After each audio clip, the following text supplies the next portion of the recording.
Sir, जैसे जैसे निकाय चुनाव नज़दीक आ रहे हैं, भारतीय जनता पार्टी के बड़े दिग्गज नेता अलग अलग जगह पर अपनी मीटिंग कर रहे हैं। क्या इसका असर ये माना जाए कि पंजाब में आप पार्टी आ गई? नहीं, ऐसा नहीं है। पहली बात तो भारतीय जनता पार्टी में कोई दिग्गज नेता नहीं होते, कार्यकर्ता ही होते हैं। जी। सब बराबर हैं हम। हम्म, हमारी ड्यूटी बदलती रहती है, कोई सरकार में चला गया, कोई संगठन में चला गया, और सभी हमेशा जनता के बीच में रहते हैं। हम्म, चाहे चुनाव हो या ना हो, जनता से संपर्क रखते हैं, हम्म। उनकी समस्याओं के समाधान के लिए लगे रहते हैं। और उसी का परिणाम है कि सारे देश में बार बार जहाँ भी हमारी भाजपा की सरकारें हैं, जी। बार बार रिपीट होती हैं, जनता बार बार आशीर्वाद देती है। बरवाड़ा में आज के जितने प्रोग्राम आपके हुए हैं, मैं जो लिस्ट देख रहा था उस लिस्ट में मैंने देखा कि अलग अलग समाज के लोगों से आप मिले हैं। लगभग 10 मैंने नाम उसमें देखे हैं जो बरवाड़ा के अलग अलग समाज के लोग हैं। उसमें अग्रवाल समाज है, उसमें वाल्मीकि समाज है, उसमें चौहान समाज है। अगर ये कहें कि बरवाड़ा के निकाय चुनावों को देखते हुए आप अलग अलग समाज के लोगों से मिल रहे हैं। देखिए, कहीं भी जाएंगे तो हमारे भावना सी रहती है कि किसी को छोड़ा ना जाए। समाज की ना कहिए कि एक मोहल्ला होता है, जी। उसमें वो उस मोहल्ले में मान लीजिए उसी समाज के, तो हमें उस मोहल्ले में जाना है। उसमें दूसरा समाज का भी हो सकता है, लेकिन आमतौर पर हमारे जो ये ग्रामीण क्षेत्र के छोटे कस्बे हैं, उसमें हो ये रहा है कि एक मोहल्ले में एक समाज है, दूसरे मोहल्ले में दूसरा समाज है, एक वार्ड में तीसरा समाज है। तो हमें सभी वार्ड में आमतौर पर जाने की कोशिश की है, और मकसद ये है कि जो शहर की समस्याओं को जाने, और शहर के कैसे विकास की योजनाएं बने, सरकार से क्या होना चाहिए। और मैं तो यही कहूँगा कि चुनाव नज़दीक है, और इस बार जो चुनाव होगा वो सीधा चुनाव होगा। और जनता से हाथ जोड़ के प्रार्थना करूँगा कि ऐसे व्यक्ति को चुने जो पूरा समय ईमानदारी से जनता की सेवा करे, ऐसे उसको चेयरमैन बने।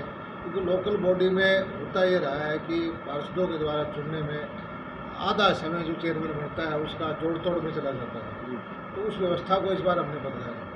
जैसे जैसे चुनाव नज़दीक आ रहे हैं वैसे वैसे बरवाड़ा में या ये कहें कि पूरे हरियाणा में भारतीय जनता पार्टी की गाड़ियों के पहिए ज़्यादा घूमने लगे। पहिए भारतीय जनता पार्टी के तो घूमते ही रहते हैं, जी। लेकिन ये भी सही है कि हम कोई एक हफ्ता या एक महीने के लिए चुनाव नहीं लड़ते। हम तो 12 मास चुनाव मशीनरी के हमारी चालू रहती है। हर वक्त हम जनता के बीच में रहते हैं, और चुनाव कोई हो या ना हो, अब चुनाव बीच बीच में कभी पंचायत के चुनाव, कभी लोकल बॉडी के चुनाव, कभी म्यूनसिपलिटी के चुनाव, कभी विधानसभा के, कभी लोकसभा के आते ही रहते हैं। अभी जो आज बरवाड़ा में आपका दौरा है उसका विशेष कारण? उसका विशेष कारण यही है, लोकल बॉडी का चुनाव। जी। उसकी जानकारी लेना, जी। अपने कार्यकर्ताओं से मिलना, इनसे वार्ड वाइज मोहल्ले वाइज जाके इनसे इनकी क्या क्या समस्याएं हैं, और थोड़ा बहुत देखे कि क्या माहौल है सारा। लगभग 2 साल के बाद भी अभी तक हम सिर्फ समस्याओं को जान रहे हैं, पहचान रहे हैं, मगर पूरा नहीं हो रहा। देखिए, ये 2 साल संकट के साल थे। जी। आपको भी नहीं, दुनिया में ऐसा रहा है। कोविड की वजह से, आंदोलन की वजह से, कोई और समस्याओं का साल था। किसी भी सरकार में किसी कारखानेदार, किसी रोजगार धंधे वाले के, मैं समझता हूँ 1.5 साल उसको निकाल देते थे। ये सर्वाइव करने का सवाल था, जिंदा कैसे रहें, अपने आप को बचा के कैसे रखें। और ये सही है कि इन 1.5-2 साल में जितना विकास या जो चीज़ें होनी चाहिए थी, चाहे वो सरकारी तौर पर हो, चाहे किसी कारखानेदार की हो, चाहे किसी और चीज़ की हो, एक चीज़ ज़रूर है कि किसान भाइयों ने मेहनत करके अन्न का उत्पादन नहीं गिरने दिया, और उसी का परिणाम है कि दुनिया में आज अन्न का संकट है। लेकिन हमारे 80 करोड़ लोगों को पिछले 1.5 साल से फ्री में अन्न दे रहे हैं, ये सारी दुनिया एक अचरज मानती है। सर, अभी आपने किसानों की बात की। लगातार हम देख रहे हैं जैसे किसान आंदोलन था, उसके बाद भी 3 कृषि कानून वापस ले लिए गए, लेकिन अब भी जो कहीं ना कहीं किसान बैठे हैं धरनों पर, इसके बारे में आप क्या कहेंगे? देखिए, मैं तो एक चीज़ कहता हूँ कि हरियाणा के अंदर किसानों के हित में देश में सबसे अच्छी नीतियाँ हैं। सबसे ज़्यादा फसल हम खरीदते हैं, सबसे ज़्यादा भाव देने की कोशिश करते हैं, भावांतर भरपाई है। आज कपास का भाव 11-12 हज़ार रुपये है, जो आज तक का ऐतिहासिक भाव है। आज सरसों का भाव 6-7-8 हज़ार रुपये तक भी हो चुका है, जो ऐतिहासिक भाव है। गेहूँ का भी धीरे धीरे करके कुछ लोग MSP से ऊपर खरीद रहे हैं। और माइक्रो इरिगेशन की सुविधाएं हमारे यहाँ हैं, मंडियाँ हमारे यहाँ सबसे बेहतर है, खरीद हमारे यहाँ सबसे ज़्यादा होती है, पानी की व्यवस्थाएं हम सबसे ज़्यादा करते हैं, बागवानी के लिए सबसे ज़्यादा सुविधाएं देते हैं।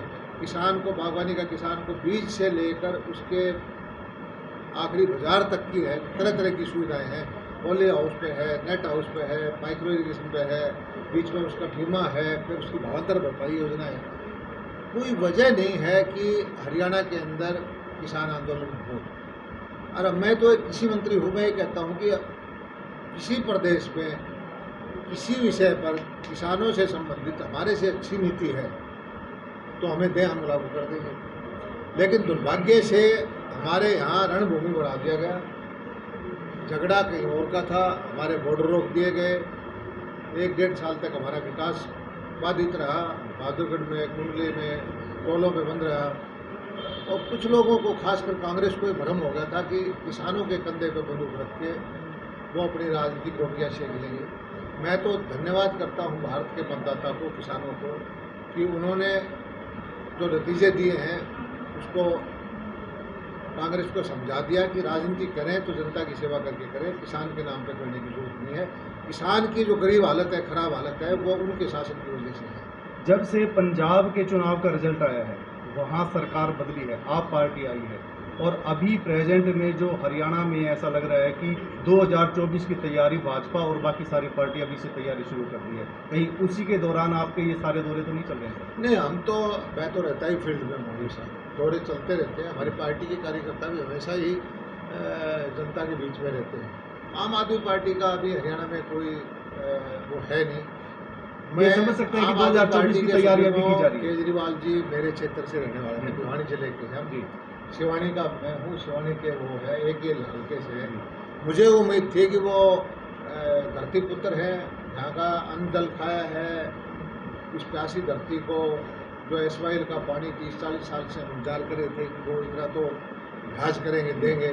लेकिन जो बनते ही पंजाब ने पानी देना तो छूट, चंडीगढ़ पे भी एक तरफा प्रस्ताव पास कर दिया। तो इससे हरियाणा के मतदाता का, हरियाणा के किसान का उनके प्रति जो है तो अच्छा भाव नहीं है।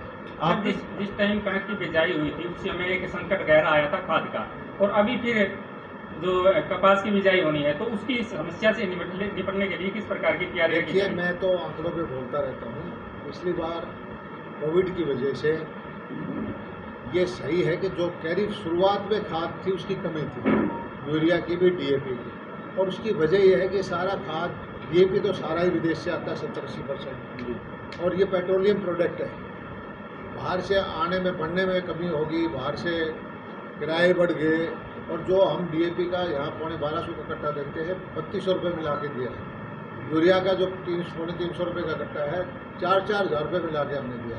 लेकिन आंकड़े ये हैं कि जो आज तक 40 साल में सबसे ज़्यादा खाद इस साल में बिका, क्योंकि शॉर्टेज की भावना हो जाती है तो एक कट्टे की बजाय 2-2 लेने शुरू कर दिए। आज हमने दिया है। काला बाजारी भी बहुत हुई है। काला बाजारी भी तो नहीं कह सकते, प्रदेशों में हमारा बॉर्डर स्टेट है, किसी की रिश्तेदारी है, किसी की प्यारी है, किसी की लड़की आ गई, किसी का भाई आ गया कि 2 कट्टे मुझे खाद चाहिए, तो कोई मना नहीं करता।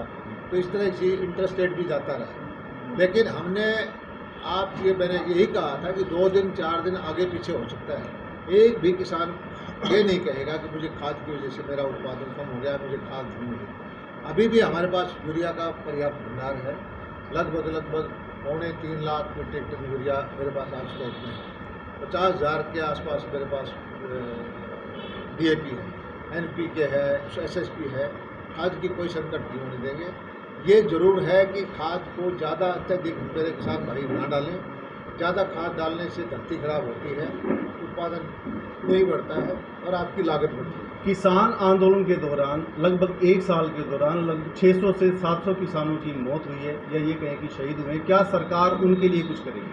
देखिए, हमारे यहाँ पहली बात यह है कि ये आंदोलन हरियाणा में किसानों के नाम से बहुत सारे हुए। कांग्रेस के टाइम में हुए, चौटाला साहब के टाइम पर हुए। हफ्ते 10 दिन के बाद गोलियाँ चल जाती थी, लोग मारे जाते थे, आंदोलन खत्म हो जाते थे। पहला आंदोलन ये है जो साल 1.25 साल चला। क्या हमने किसी को लाठी से मारा? क्या किसी किसान को गोली से मारा? मगर दिल्ली जाने से रोका गया। वो कहीं बिल्ली जाने से नहीं रोके। एक बार शुरू में हुआ था, लेकिन ऐसा कुछ नहीं। सड़क के ऊपर कीलें डाल दी गई, पानी की बौछार की दी गई। ये परसेप्शन क्रिएट करने की बात है।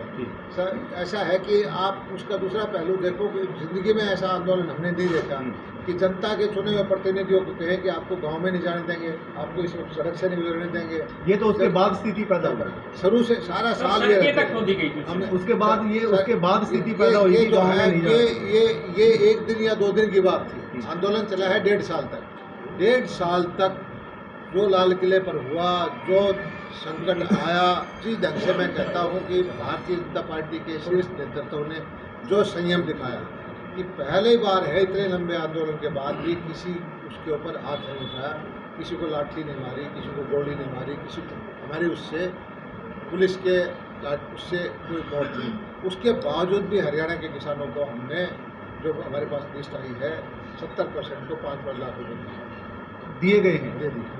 दलाल साहब, खेड़ी चौपटा 1 महीने से तहसील का ताला लगा दिया किसानों ने, इनका पास का मुआवजे के लगा, क्या मुआवजा मिलेगा? देखिए, तहसीलों में ताले लगाने से मुआवजे नहीं मिलते, रास्ता रोकने से मुआवजे नहीं मिलते।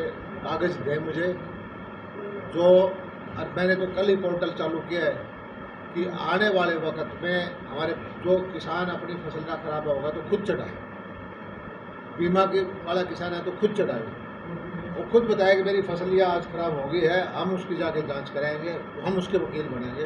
तो धीरे धीरे करके सुविधाएं बनाते हैं। आजकल संकट क्या है कि 2 साल पुरानी फसल कहते जी 2 साल पहले खराब होगी, पटवारी ने गिरदावरी कुछ कर दी, उसके बाद हमारे पास कोई तंत्र नहीं बचता। तो उसकी समाधान के लिए हमने पोर्टल शुरू कर दिया है कि किसान की फसल खराब हो तो खुद ही बताए वो, और बताते ही हम अधिकारी, पटवारी, नायब तहसीलदार, SDM, डिप्टी कमिश्नर, जहाँ है वो कार्रवाई करें। धन्यवाद।